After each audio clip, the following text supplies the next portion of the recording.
John? Yeah. I gotta see you right away. It's important. What's going on? We got 3 really big weeks ahead of us. It's wedding season!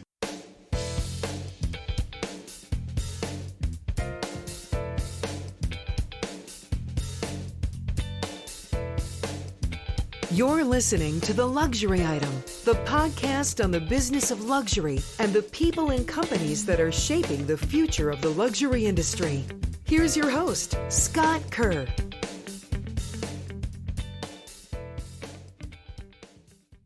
We've got 3 big weeks ahead of us. It's wedding season.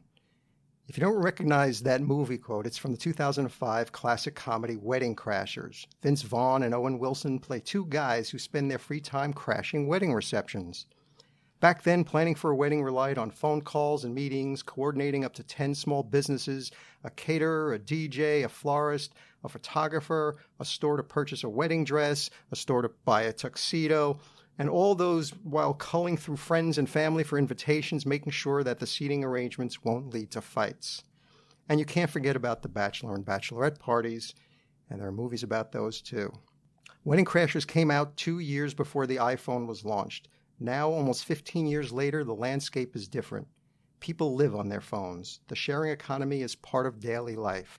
The booming wedding industry has attracted a slew of digital disruptors promising to cater to the people's whims by shifting the mundane, difficult parts of a wedding fully online.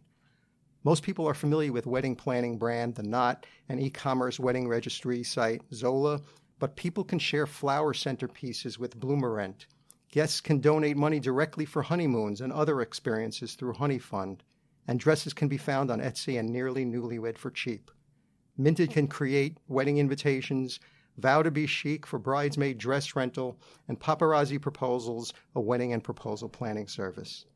My guest today on The Luxury Item has figured out a way to disrupt the way people shop for engagement rings. Anubh Shah is CEO and co-founder of With Clarity, the only online direct-to-consumer home try-on engagement ring company. With Clarity was just recently ranked number 3 on the Fast 50 list by Crain's New York Business, was also ranked number 18 on the 2019 Inc. 5000 list of the fastest growing privately held companies in the U.S. In the last 3 years, With Clarity has grown over 9,000%. Their estimated revenue in 2015 was $205,000. In 2018, it was about $19 million. 9,000%. Welcome, Anubh. Congratulations on the success. Hi, Scott. Thank you so much for having us, thinking of With Clarity, and starting with a scene that is extremely nostalgic for me. It takes me back to one of my favorite movies ever, Wedding Crashers. Yeah, I would think you must have that on heavy rotation in your home. You know, truth be told, when I was in college, I had 3 roommates, and I think we watched Wedding Crashers every night. Little did I know that I was going to be so attached to the entire process. Yeah, you're going to be your part. You were disrupting the industry, and it's really an incredible disruption. And the story is incredible, and I would love to share, for you to share with the listeners what that story is. You know, I know it had to do with the whole shopping experience that you had with your wife, shopping for an engagement ring. Where did that whole idea come from to disrupt this industry? Yeah, absolutely. So, you know, my background, my family is from the diamond industry. So I sort of grew up around it, but never really thought I would be a part of it. And was that in New York? That was in New York. That was on 47th Street. I remember I would literally, you know, go to my dad's office during the summers, and I was a little kid, and there'd be like little gemstones and colored stones around the floor. I'd spend hours just trying to find them in the carpeting and trying to pick them up. And, you know, that's where I started connecting with the product. And later on, you know, as I was progressing in my career, I decided to drop everything one day and go learn how to immerse myself in this experience by learning how to cut and polish diamonds. So I went to India, where 80 to 90% of all diamonds in the world are cut and polished after they're unearthed. And I learned the process. What was that like? Do you get a certificate? Do you go through classes? What is that? It was, I wish I could say it was that structured. It was not. I did sit in a factory, though, and go through the process end to end. And I never realized how much technology goes through the process of cutting a diamond, how much precision is required, because how many dollars are on the line.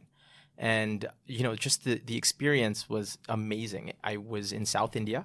I was in a place where I didn't speak the language. I remember there was 7 or 8 hours a day mandatory power outages. There were moments where, you know, water, we'd have to pump it from a well and literally carry a bucket to shower. And it was like, you would think that I'm taking us back to a place and there's no way it's possible. That's real. That was reality. Right. So it was a big leap from Wall Street going in that direction. So you have a financial background, Yeah. and assuming that probably helped in launching the business. But let's just go back. We'll go back to that in a minute. But so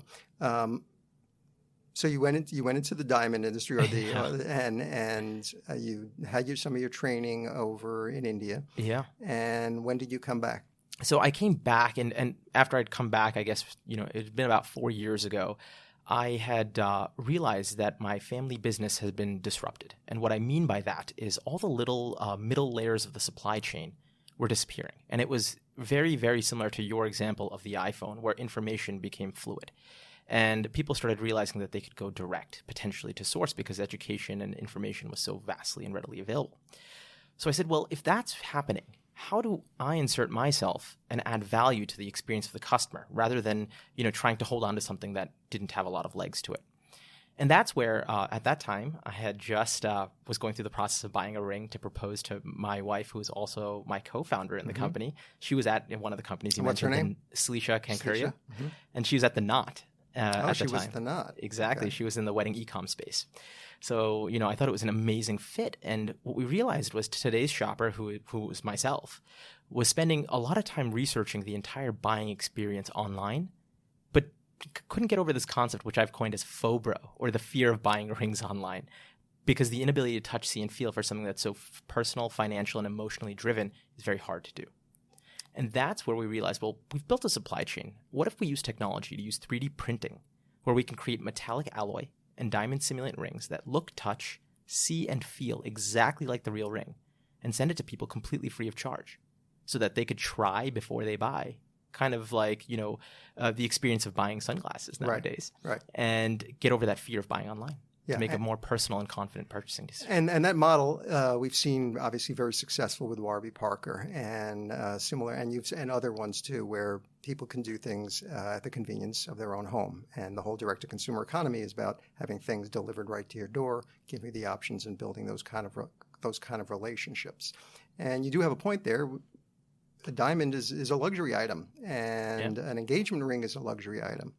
And I just think back to the time when I got engaged, and this was before the internet, and the process was going to 47th Street here in New York, and a guy who knew a guy type of thing, and you were sort of, had to do your own research, going to the library, if you will, to read on what, how to look for, a good diamond when buying an engagement ring. And, you have the 4 C's: color, clarity, carat, and cut. Was that right? No, not bad. Wow, I'm still impressed that I still remember it. And you would go in there and you would sit down with someone who knows somebody, and they would show you this diamond. They would give you the eyepiece to look at these different facets in the diamond, and all you're doing and hoping that you want to sound like you know what you're talking about based on everything you read, and you probably don't. And you're sort of you're sort of left in the hands of this person to trust them. And then they would send you afterwards to get it appraised to the guy that he knows down the block, and it'll be appraised usually for 4 times the amount that you purchased for it for insurance reasons. And so, thinking about the way that back then, the way diamonds and engagement rings were purchased, where does the trust factor come in? Why would they trust with clarity that the diamonds fit up to the expectations of what high quality is? Yeah, that's an absolutely great question. And really, it comes down to the idea of the experience of luxury, right? Ultimately, I think luxury, as it was traditionally defined, had a variety of different definitions to it. And with jewelry, it was a glass of champagne when you walked in the door. It was a pearly chandelier that was sparkling from all angles. It was lighting. It was all these things, fancy carpeting. I think things have changed. I think concepts like convenience and trust are now part of the definition of luxury, where people can then assess what the value of something is. And that's where I think With Clarity has excelled, is, the home preview and all these concepts are experience of convenience. But the trust component, we only staff GIA, which is the Grading Institution of Diamonds, nonprofit in the United States, GIA certified gemologists. These are people who are just there to guide you. We don't offer commissioned sales folks. We don't think that is a luxury experience. One of the other things that's very interesting is we have a non-conflict model. That doesn't mean the diamonds themselves, which of course they are non-conflict diamonds, but what that means is that because we are not stocking shelves, it's not really relevant to us whether you buy this item or that item. It's only relevant to us that you buy the best item for you. And so that experience is much more personal. Right. For jewelry stores, I liken them often. It's become almost like a grocery store where the idea is, you keep inventory, you stock things, and you have to keep replenishing with new asset. That is a model that has been upended very drastically in a variety of ways. You look at the rise of new marketplaces and other things, and that's exactly why our experience is so desirable. Yeah, so take the audience through the whole process. So fast forward for me, say I'm looking to get engaged, and I came across with Clarity. Sure. What do I do? What's the process like? And what can I expect from you? Absolutely. We encourage high touch, and I think that that's part of what luxury is. We encourage you to talk to our gemologists. We can help guide and select the right diamond. We have all of our diamonds, and they're coming direct from the diamond cutters themselves, not the additional layers of supply chain, jewelers, the guy who knows a guy, as you described it. Right. And they're available in 40 times magnified video. You can see them better than you would see them with that eyepiece in a store. We also offer this home preview experience. Our gemologists are also expert jewelers. They are people who can help you, say, based on your design preference, your styling, kind of like a Stitch Fix. Here's what makes sense for you. What's interesting is we fuel a lot of back-end technology. With all the data that we're able to aggregate and collect, we curate the experience such that if you click on, let's say, this or that, there's a different type of content that will be available to you. And that's important because, it gives us the ability to actually connect with you and tell you things you want to know or care about rather than just giving you, a blanket definition of something or saying that there's a one size fits all. And I don't think that that's the case. Luxury is about being unique. Right. So I would go online. Mm-hmm. What comes first? Do I select the settings first? Do I look at the diamonds first? How does that whole process work? Yeah, absolutely. It's a process of 3 steps. Right. The first step is thinking about the setting, the design that you want. It also is a good technique because it allows you to back into your price range. So once you've started understanding styling, and let's assume you've picked one, the idea is to pair that with one of our diamonds. And so those diamonds are coming directly from the cutters. They're all non-conflict diamonds. So they are verified, certified, and inspected by each and every one of our gemologists before they go out. And then the third step is finalizing that ring and basically putting a finger size on it and just some finishing touches if you want some engraving, other things that we can do for you. And we'll build that ring. We use a 3D printing process for every single ring. It's completely bespoke. Every ring is custom designed to fit perfectly.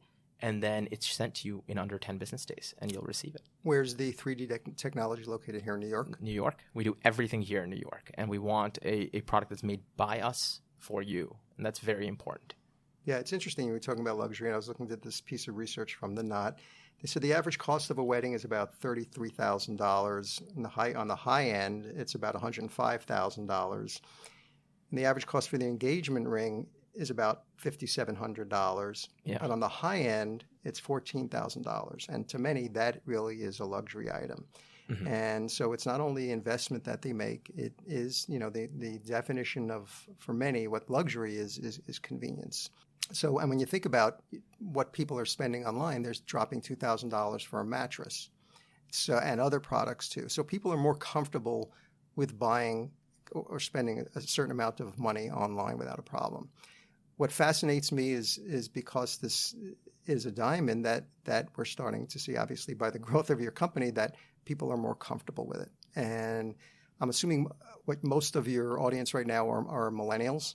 Yeah, that's right. So our target, I would say, and what we find is the mass majority of consumers are between 28 and 34, typically located in major cities, bi-coastal. But now we're starting to see a trickle effect into cities that are just outside of urban centers.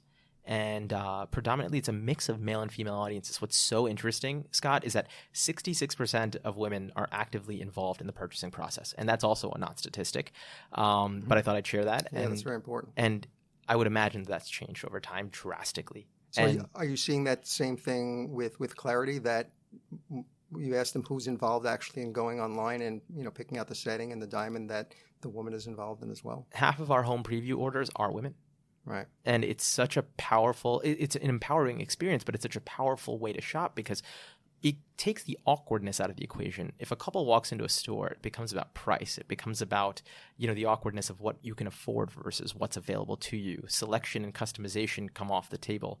This gives an experience where you can unbox in the comfort of your own home and not have to have all those awkward conversations, where you can figure things out together, make a joint decision, just like what marriage should be, and then ultimately he can go through the process as he pleases to finish the rest. Right. And how long is the whole process once they select which engagement ring that they're satisfied with? How long does it take to send the real thing? Yeah, so that whole process happens, including your diamond coming from, let's call it a diamond facility that's located in India or wherever it is, along with the actual physical crafting of the ring here in New York in under 10 business days. Are you transparent about, where that diamond is mined from? I think you just hit it on the head. I think everybody wants to know more. And the idea is, for a long time, engagements and jewelry were an afterthought. Now it's become part of the wedding experience in the process. And so it's super important for them to know who's cutting it, where it's happening. We have no problem disclosing where it comes from, what the origin is. The fact that it's located, there's a stigma associated with the product being manufactured overseas. But you know what? The reason it's done in places like India or China is because it's the highest amount of skilled labor and technology that's able to go into physically cutting the diamond. And the amount of planning that goes into that process is so unique that if it's been mastered there, then the master should be crafting that diamond. And that's very important. So it's interesting. I'm just trying to think. Usually, there's always the proposal stage. If we know that women are involved in this 50%, are you taking out the element of surprise now where, it's, hey, honey, the ring came, or any research or insights that you found on how, is there a more of a formal proposal stage despite the woman being involved in the process? Yeah, even if she's involved, we're still finding that shipping addresses never match the billings. It's because people are shipping to third party. The proposal is still a surprise element. We often find that today there's a little bit less risk associated with the proposal process because the relationships are a little bit more open and nuanced in the sense of they're discussing these things. And so the expectation of the answer being yes is a little bit higher, which is nice. Right. And so, she feels very empowered that she gets to say a voice in what she's going to wear the rest of her life. And then she's like, surprise me. Just, do it when you feel right. And the whole experience of it is still enriching. You'd be amazing. The same number of tears still flow and joy. Has there any interesting insights that you could share that maybe surprised you since you launched with clarity about the consumer, about the people that are shopping for engagement rings, things that were unexpected or things that you learned that perhaps you had to adjust your model a little bit along the way because of that? Absolutely. So there's a few things we learned. Well, one was certainly we built the model thinking that the home preview experience was one to build trust. We didn't realize that the number of women who would want to be involved in that process would be as many as they are. The second thing we learned was the quality. When you're buying online, because we're almost too transparent about what the diamond looks like, the people are looking for substantially higher quality, are willing to sacrifice some size for that. Typically in the United States, the commercial quality, if you will, typically what you see at a mall or a chain store is substantially lower. And so what we find is that it's substantially higher with online purchases, very high on both the color and clarity scales. Right. And so that was a very fascinating thing, and we had to kind of change our merchandising approach, our thought process. The other thing we find online is that it was so amazing to see how voiceless and faceless so many of the brands are. And that there's no story about who the founders are. There's no story about the process. And it's just more of a transactional experience. Right. And, frankly speaking, we were a creature of habit of looking at the old kind of incumbents, and we said, hey, let's follow the process to at least prove the concept and see if there's space for us. The reason we rebranded to With Clarity was exactly this, was because we wanted to put a face to the brand, to the image. We wanted to show people who we are and what we're about. We showcase our gemologists. We have video profiles of everybody. And it's about humanizing e-commerce, where I think e-commerce has sort of lagged behind. And now everyone's talking about innovating stores, but really it's e-commerce that needs the innovation. Right. I agree. And while you're talking about these mall stores, you have Zales and Pandora and Jared. They're dropping millions and millions of dollars. And honestly, from my perspective, they all seem the same. The message, there really isn't a clear story between them. Mm-hmm. How do you compete on that level, or are you considering those the incumbents, if you will? how do you compete with them, considering the amount of advertising dollars that they do spend? In my perspective, I think it's all about the story, which you just said, Sure. and people are looking to make that one-on-one connection, and there's some value to that. Yeah, well, it's interesting. One of the things you just said was you named a few different companies, Zales, Jared. They're actually all owned by the same corporation, interestingly enough. So there's a company called Signet, which is a publicly traded company who owns a series of brands. They own the vast majority of what you just named. And I think that that's part of the issue, is the fact that you have one voice trying to resonate to multiple brands, and it's doing it in a way where it might not cater to today's shopper. And I think what happens is then, that opens up space for us. They can spend millions of dollars to try to keep driving people to malls and chains. But at the end of the day, the process by which they're shopping is not resolved. The convenience, the luxury, the value, the trust component, all of those things might be waning. And that's where I think when we put a face to our brand, we represent who we are. We are our own customers. And I think that makes a very powerful message to the audiences who are shopping today. Have you started to make a dent, do you think, in those marketplaces? Well, we have a ways to go to make a dent in sort of the broader market. These are it can be a $5+ billion corporation in annual sales. But if you look at the publicly traded information, the stock price has decreased from over $150 a share in the last couple of years to fluttering somewhere around $15 to $16 a share. I was just, you're thinking about the diamond industry. I was just reading, I think about a week ago, about De Beers diamonds. I think they started cutting the prices of their diamonds. How is that affecting your market at all?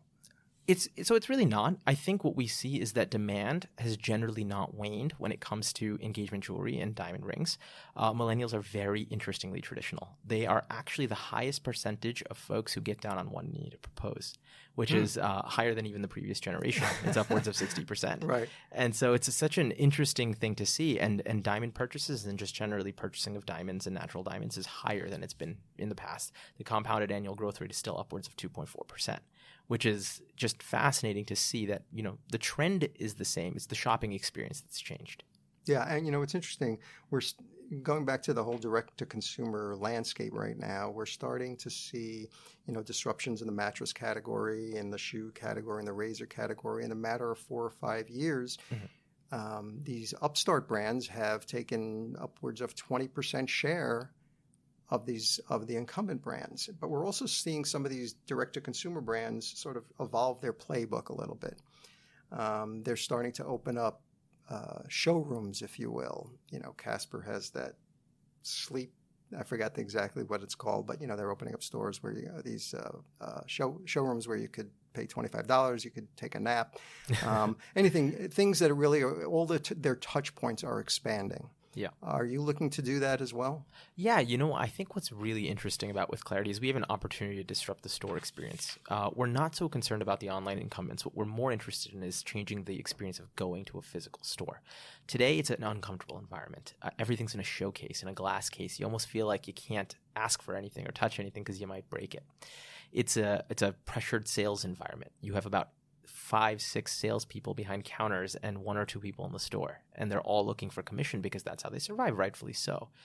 I think that experience needs to be upended. You need experiences, almost like what we would call it as labs, where people can, it's almost funny, but literally gemologists are scientists to some extent. Mm-hmm. We can put lab coats on them, and instead of stethoscopes, they'll wear loops. there's diamond grading tools. Right. But we want to make the experience about purchasing. So the way that we would see some kind of an omni-channel approach is one where you walk into a store, you have machines, you have equipment, you have the different components that go into physically crafting the ring. You don't buy anything.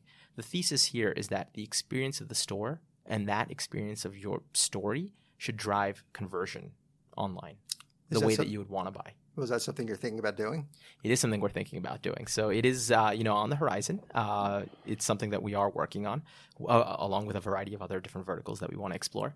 But, these are the types of experiences that we think are going to change the buying cycle altogether.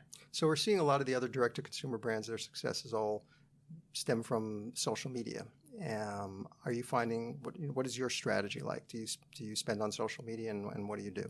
Yeah, so we see a relatively large migration towards Instagram. Facebook seems like a little bit of the old, and Instagram's a little bit of the new. And so it's very interesting to see today. I think what we have going for us, where I think brands have struggled in this space particularly, is the fact that people aren't necessarily proud to wear their jewelry. They see it more as a commodity, not as the experience of the brand. And so today we have couples actually reaching out to us saying, hey, we noticed you feature folks. Can you feature us? And I think that that's very powerful, because if we have people who are willing to get in front of all of their audiences, their communities, to say, I own a With Clarity ring, we're doing something right. And so we do a lot of branded type of images, photography, things that allow them to showcase their story in a way that just sharing a post may not happen traditionally. Yeah, and I think similar type of model, and we've seen success with away luggage. Yeah. And away luggage also grew because it wasn't the luggage themselves, is what they were doing with that luggage, and they encouraged users to go onto Instagram to show that off, and that obviously that took place because everybody wanted to show off where they were and what their experience was. So it's really about the experience with Clarity, what their proposal is, where they are, how they proposed, what they do with their ring. So when you see that on your Instagram account, is it they're showing off the ring, or they're showing off where they are with the ring? Yeah, so I think what's really interesting, what you described, is if you think about millennials and the next generation, basically what they say is between 3 and 7 placements of whatever that product is in a natural lifestyle environment are required. Otherwise, folks like us call BS. And they think that they're paid placements. What we have is a very, very human, natural moment. It's the moment where you're proposing. Very hard to fake or stage. And so we physically are looking for people to showcase that experience. Wherever they are, we're trying to focus on that story rather than the story of us. We just want to be a part of that story in some way. So let's talk about business and building a startup. So you have some financial background. Obviously, you have experience that you got in the diamond industry. Like, what are some of the lessons that you've learned along the way since launching your business? Yeah, I mean, we've learned a ton. We've had very interesting stories, situations, and I'll just share a couple. I mean, one of the things I've learned is that take risks and take them often and take them early. If you operate in fear, if you operate on the guise of your bank account balance, but you believe in your product, you'll never get to where you're trying to go. The key is, if you believe in what you're offering to customers, what you're selling, the experience, whatever it is, you need to invest behind it and double down. And really that's what will cause its success. And that's always what's worked for us. Did you ever get were there those days, which many entrepreneurs go through, is like, you feel that you're at your lowest point because something's not clicking, and then obviously you're motivated and driven to correct that. And, obviously you have your peaks and valleys. Too many of those to count. Yeah. I think those are that's the story of every entrepreneur. Right. There are very many days where you feel like this isn't working or it's not going to work. But then the idea is to identify why. It's to get feedback, talk to people. People are your best critiques. They're also your best mentors. They will help you identify where your gaps are. They'll get you through your troughs and get you to the valleys and get you, to where you're trying to go. I mean, I remember we've had so many interesting stories where people will always try to get you and go in one direction or another. Days where it didn't work, some people would tell us, why don't you try going directly to stores and go B2B? But we believed in our experience and we thought it was made directly for the consumer. So we had to learn to filter that. But on other situations, people said, turn a blind eye and keep going in that direction and do what you're doing. Just change the way you go to customers. And that, changes our strategy and how we think about things. So it's always probably good to have some good mentors along the way. Absolutely. That helped. I know you were at with ERA, Entrepreneurs Roundtable Accelerator. Yep. How was your experience there? It was beyond words. It was one of those programs where I remember we had 24 hours to give an answer. And we're sitting there scratching our heads saying, should we be giving up equity in our business, what we're building, in order to get this mentorship and some of this funding and what have you? And I look back and I say, wow, I always laugh. I go, what were we thinking? Of course it was the right decision, because the network effect of learning from folks was massive. I mean, just access to capital, financing, other things that we could do, people we can learn from, disruptive brands that are rising in New York and in other parts of the world. I mean, we learned from all of them, and it was because of the network effect. Yeah. So what's next for With Clarity? What's next? We want to eventually become a lifetime jeweler, and that's the plan. I think what does that mean? And what that means is, when you think of companies like Casper, they started as a mattress company before they became a sleep company or a furniture company, or however you want to see them today. Right. For us, we want to be an engagement ring company. We want to be there for that first purchase initially, to show that we can win the trust of that customer with a product that they will absolutely love and cherish the rest of their lives.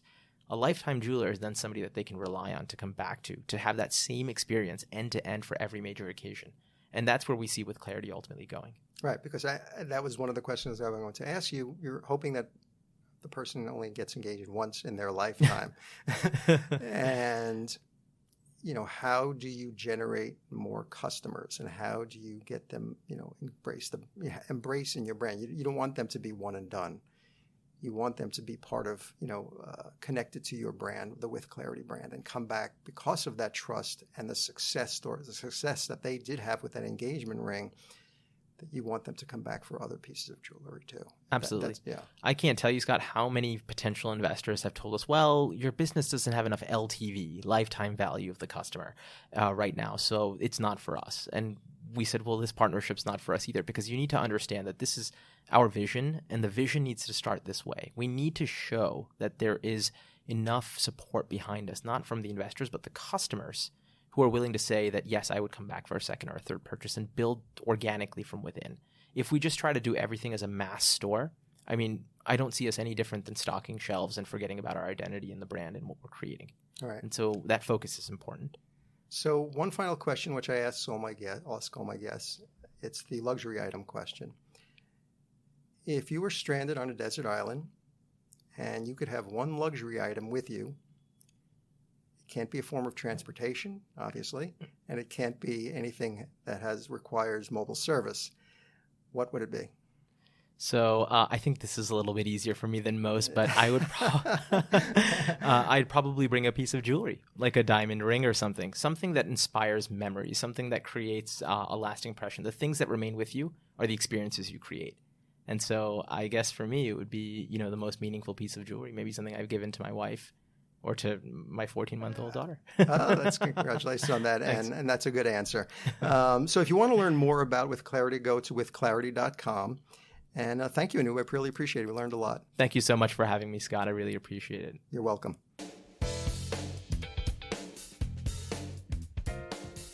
That's it for this episode of the Luxury Item Podcast. Thank you so much for listening. If you found this useful and entertaining, I would be really grateful if you can share it with a friend or colleague. I would love it if you subscribe so you never miss an episode. And while you're there, be sure to rate and review us on Apple Podcasts. It really helps other listeners find us. The Luxury Item Podcast is a production of Silvertone Consulting. I'm your host, Scott Kerr. Until next time.